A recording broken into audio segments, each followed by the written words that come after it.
लो साथियों, जिन दिव्यांगजनों का दिव्यांगता का प्रमाण पत्र हाल ही में बना है या फिर पहले ही बना रखा है, तो उन दिव्यांगजनों को दिव्यांगता के प्रमाण पत्र पर 2025 में किन किन योजनाओं का लाभ व कहां पर छूट मिलते हैं, यह सब जानकारी आपको आज की इस वीडियो में देखने को मिलेगी। इसलिए आपसे रिक्वेस्ट है कि आप इस वीडियो को अंत तक जरूर देखिएगा। तो चलिए शुरू करते हैं वीडियो को। वैसे आपको पता ही है कि जब तक दिव्यांगजनों का दिव्यांगता का प्रमाण पत्र नहीं बन जाता है, उन दिव्यांगजनों को किसी भी सरकारी योजनाओं का लाभ नहीं मिल पाता है। वैसे आप में से ज्यादातर दिव्यांगजनों का दिव्यांगता का प्रमाण पत्र बना हुआ है या फिर आपने हाल ही में अपने दिव्यांग प्रमाण पत्र को बनाया है, तो आपको कई सरकारी योजनाओं में छूट का लाभ आपको सरकार द्वारा दिया जाता है। वैसे आपको पता नहीं हो तो जिन लोगों के पास अभी नया वाला दिव्यांग प्रमाण पत्र नहीं बना हुआ है, यानी कि ऑनलाइन वाला दिव्यांग प्रमाण पत्र नहीं है, उनको सरकारी योजनाओं का लाभ नहीं दिया जाता है। यदि आपका दिव्यांग प्रमाण पत्र नहीं बना हुआ है तो आप अपने जिले के जिला अस्पताल में जाकर आप दिव्यांग प्रमाण पत्र को बनवा सकते हैं। वैसे जिन लोगों का दिव्यांग प्रमाण पत्र बना हुआ है, उन लोगों को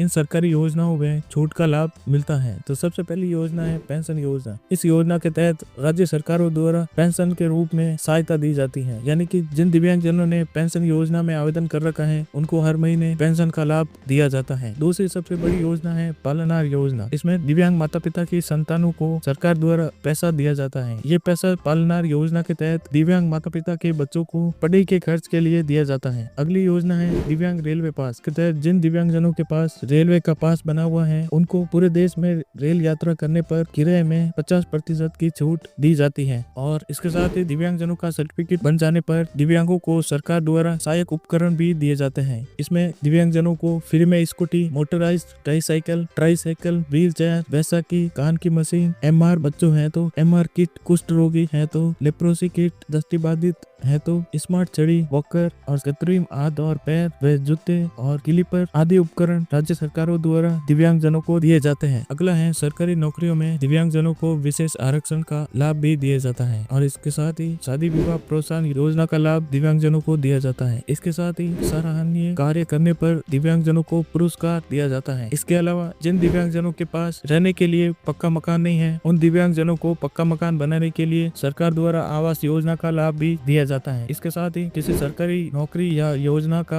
आवेदन करने पर आवेदन शुल्क में छूट भी दी जाती है। और साथ ही शैक्षणिक संस्थाओं में प्रवेश लेने पर आरक्षण का लाभ, छात्रवृत्ति योजनाओं का लाभ भी दिव्यांगजनों को दिया जाता है। और दिव्यांगजनों द्वारा गाड़ी खरीदने पर यह छूट मिलती है। दिव्यांगजनों द्वारा गाड़ी खरीदने पर GST की छूट, रोड टैक्स में छूट, टोल टैक्स में छूट, गाड़ी का बीमा कराने पर छूट। यदि आप भी एक दिव्यांग व्यक्ति हैं और आपने दिव्यांगता का प्रमाण पत्र बनवा रखा है, तो आप लोगों को इन सरकारी योजनाओं और छूट का लाभ मिलता है। वैसे आप हमें कमेंट करके जरूर बताएं कि आप में से कितने दिव्यांगजनों को इन सरकारी योजनाओं में छूट का लाभ मिला है। तो अगर आपको ये जानकारी अच्छी लगी हो तो इस जानकारी को ज्यादा से ज्यादा दिव्यांगजनों तक शेयर जरूर करिएगा, ताकि जिन्होंने वर्तमान में दिव्यांग प्रमाण पत्र को बनवाया है वो इन योजनाओं का लाभ ले सके। और अगर आप चैनल पर नए हैं तो चैनल को सब्सक्राइब करके नोटिफिकेशन बेल को भी ऑल पर कर लीजिएगा, क्योंकि हमारे चैनल पर आपको ऐसी नई नई सरकारी योजनाओं की जानकारी मिलती रहती है। तो चलिए इस वीडियो को यहीं पर एंड करते हैं और मिलते हैं एक और नई जानकारी के साथ।